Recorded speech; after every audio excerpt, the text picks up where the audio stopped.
It's a 21st century man. Thanks for tuning in, guys. It's a Tuesday morning here. I'm doing this before I go to work. I already got the clown costume on. Got the polo, got the khakis, got the khaki pants. They're starting to ride on me a little bit, putting them in the dryer washer a lot. They're starting to, slim on me. Already like, oh man, I gotta buy new khaki pants. Gotta be that guy to go buy new work clothes. I feel like those should be provided. But not in this economy. Probably not ever. Probably not ever. There's probably never a time that work clothes were provided. That's not true, though. I do get a polo for free, but no, they don't do the pants. They don't hook you up with pants. It's too complicated. You'd have to ask people their sizes, other than it's already embarrassing enough to be like, I'm a triple XL. That's not me. I'm not a triple XL, but there's people who are triple XLs. And all the dudes I work with, they want to wear really tight polos. When we were going around asking for sizes, they're all like, I want to wear, what's a small or a medium? It's like, dude, you're not a small. You're not medium. What are you trying to do here? You're trying to show off. You're trying to let me see the outline of your pecs. So that's in nowadays. Everyone's got to be over sexualized. It's not just the chicks. It's the dudes too. But I listen, I'm not of that mindset. I used to kind of be. I will admit that. And these kids are young. But when you turn 30, and, the life prospects of having a relationship and life in general and the amount of stuff that happens to you as a 21st century man, these things start racking up. And all of a sudden, having people see the outline of your pecs in your polo that you get from free for work that's going to be covered in stains and sweat suddenly doesn't matter all that much. Yeah, give me the XL. I'll be a baggy. Give me the double X. They don't need to see the outline of my pecs. The outline of my pecs is gone, too. I haven't gone to the gym in so long. I don't know. I can relate to these kids because they're all going to the gym. Listen, I'm an unk at work. I'm proud. I'm proud of some of the things they tell me. They're like, they work a 6-hour shift where they're hustling around. I'm in the hospitality biz.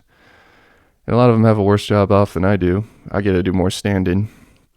I'm on my feet all day and I do plenty of walking, but a lot of them, they do the grunt work.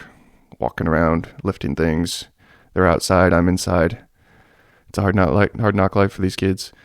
But then they'll go to the gym after work. I'm doing legs tonight. What are you doing, a 21st century man? I am putting my feet up and mixing a cocktail of cheap liqueur and sweet tea. I was on the Fireball grind the other day. I'm off of it now because I am out of Fireball, but it was good to be back. It reminded me of college. I haven't had Fireball in years. It's kind of one of those drinks that you either hate it or you kind of like it. Because some people will just straight up refuse to drink Fireball. I don't know if it's probably just the cinnamon thing, but I've never really minded it. As far as taking a shot goes, it's probably one of the better ones for me. I know it's overpowering, etc., but I don't know. I kind of like the cinnamon. They could take it down a notch, maybe a little bit.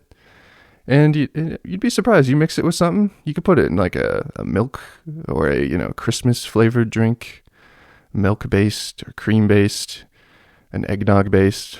Fireball mixes well with that. Fireball mixes well with teas. I have them with an Arnold Palmer at the moment. Been drinking that as soon as I walk through the door at night. Get home, mix a couple of those. The night goes by pretty quick. The thing is now with drinking, since it's just me by myself, the effects aren't the same. I think that's a good thing. It's not like it ignites the night, like that's Fireball is. It ignites the night, but it doesn't turn on the same light bulbs in my brain like that it used to when I was younger. Because I think when you're so depressed and down and in the gutter, in your conscious and subconscious or whatever, the days are just battles.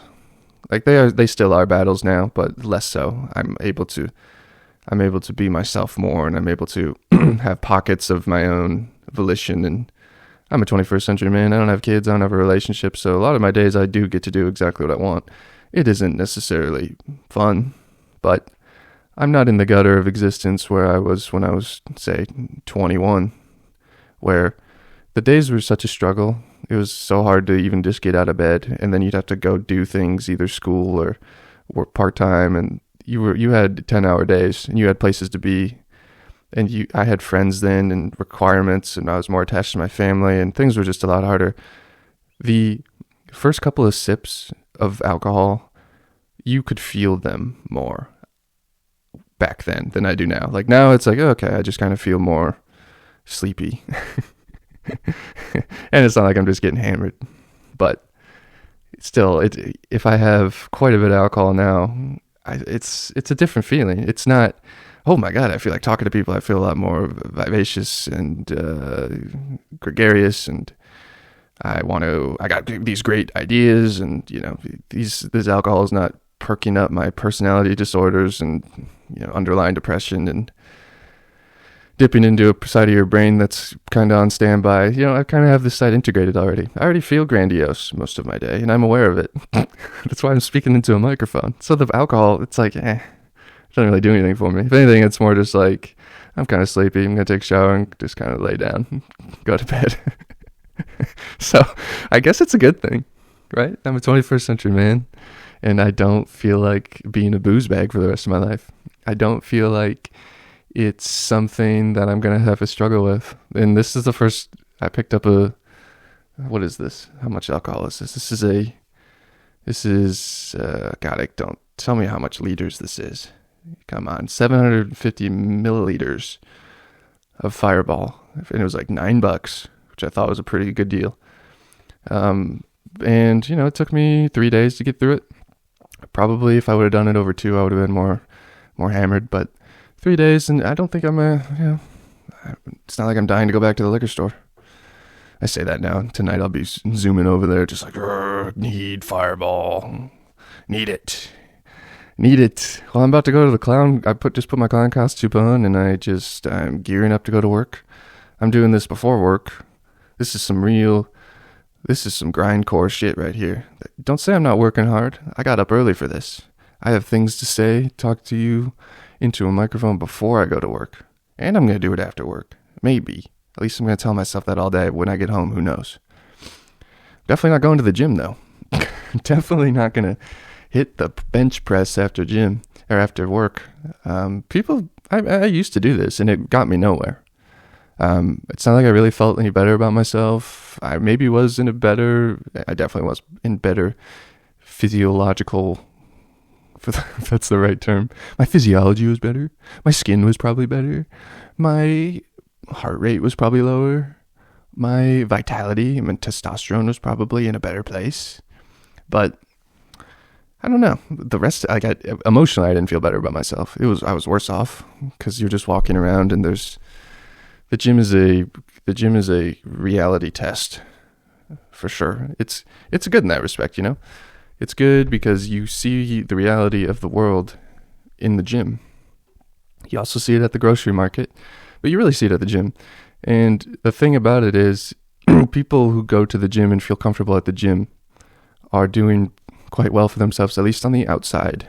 On the inside, I'd venture to say the complete opposite. Most of them are head cases and completely emotionally damaged people. That's why they put themselves through pain. It's like they're whipping themselves in self-sacrifice, whatever you call it. Those religions where those dudes, I think it's like a Southeastern Asian religion.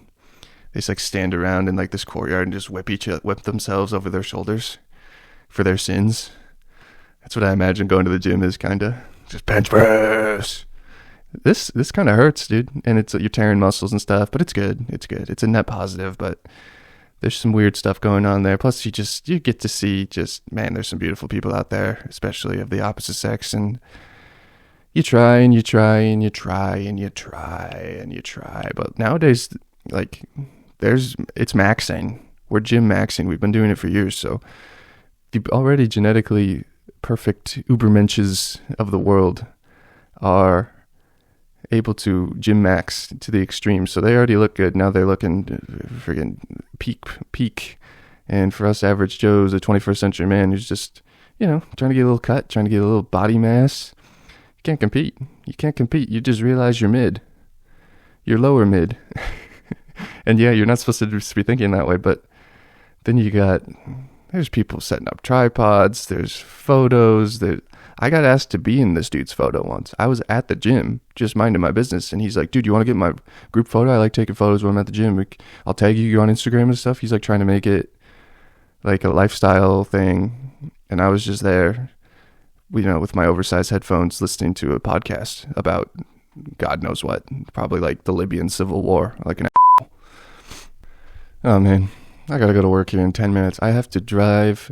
Hopefully my car doesn't blow up. That's pretty much the first concern when I wake up every morning. My car stinks when it gets over about 50 miles per hour. It's got 170,000 miles on it. This is what we call I've heard it termed as a proletariat-mobile. And it is.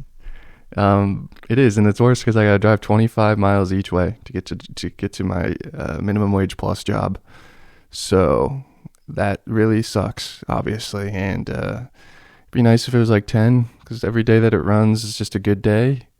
Because if I need to get a new car, it's gonna suck, even though I have savings to get a new car. But it's not gonna be a new car. It's gonna have to be a used car, and then it's just praying that one doesn't blow up. But this one, transmission's jerking on me.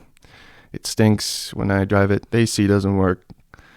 It idles rough, but it's got 170K on it, and I'm hoping for 180. I'm honestly hoping for 175, because by then that's another 5-6 months from now, and by then who knows where my life will be.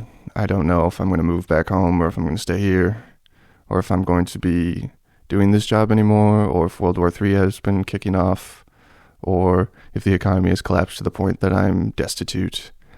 Maybe Trump will send me a check. That'd be cool. Write it out to a 21st century man. Put an extra zero on it, Donnie. Instead of $1,200, give it $12,000 checks. I'll vote for you. 2028, I'll vote for you. Why not? $12,000?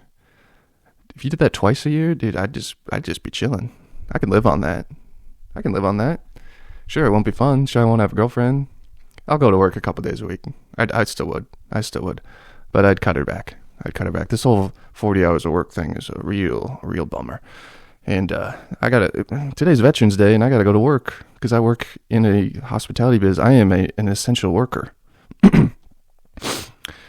All you corporate heads out there that still have a job somehow, you probably got the day off. What are you gonna do with it? Probably gonna sit around and watch Netflix? That's what I'd be doing. I don't have Netflix. I'd sit around and watch Peacock. It's the only one I got. I'd sit around and watch Peacock, or I'd probably catch up on a football game I got recorded on my mom's YouTube TV. Even though YouTube TV doesn't have ESPN anymore, which is a sick joke, because now I don't have ESPN. I'm a 21st century man. You took ESPN from me. That's taking my childhood away from me. Okay? You greedy assholes. You greedy. For what? $10? I gotta go over to ESPN, but spend $10 now. I'm not doing it. You. Not doing it. You lost a customer.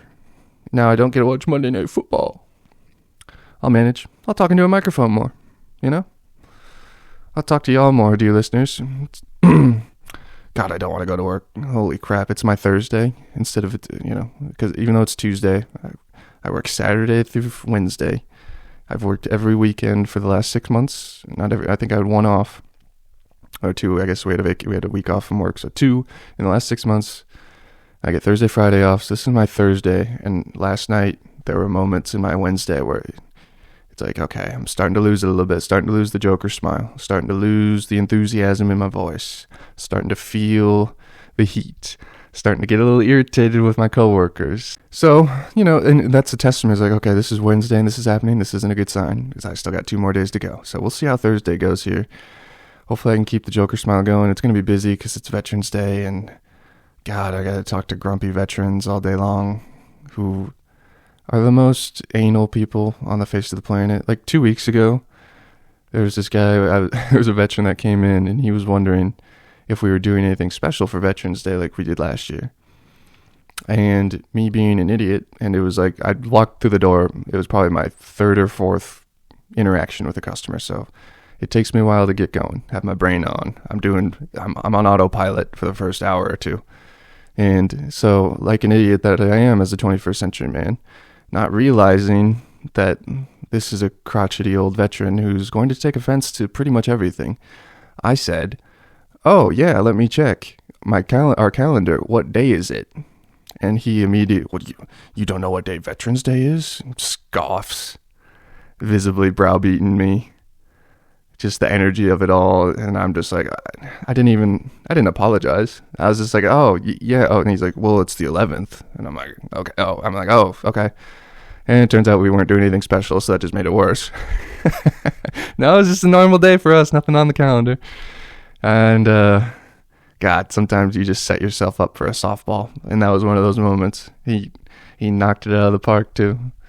Just the scoff, the browbeating, and, oh, God. And I was just smile and nod through it, man. But I didn't apologize like a soy boy millennial.